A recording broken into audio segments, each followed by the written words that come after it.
కేవలం అమ్మ కటాక్షంతో చూసిందంతే వెంటనే కాళిదాసు గారు శ్యామలాదండకం చెప్పారు. ఎక్కడి నుంచి వచ్చింది కాళిదాసు గారికి ఆ శక్తి?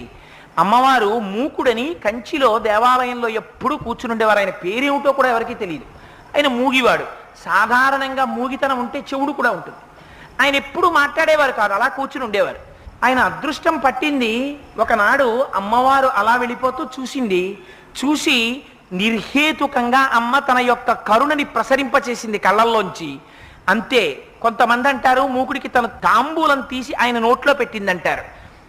ఏదైతేనే అమ్మ కరుణ ప్రసరించిందంతే వెంటనే ఆయన నోటి వెంట 500 శ్లోకాలు వచ్చాయి. 500 శ్లోకాలు కూడా ఎంత గొప్పగా వచ్చాయో తెలుసా అండి? మూక పంచశతి అని పేరు దానికి. ఆయన అమ్మవారి మీద వెంటనే ఆర్యాశతకము అని ఒక శతకం చెప్పేశారు. అమ్మ ఒక్క చిరునవ్వు నవ్వింది. మందస్మిత శతకము అని చిరునవ్వు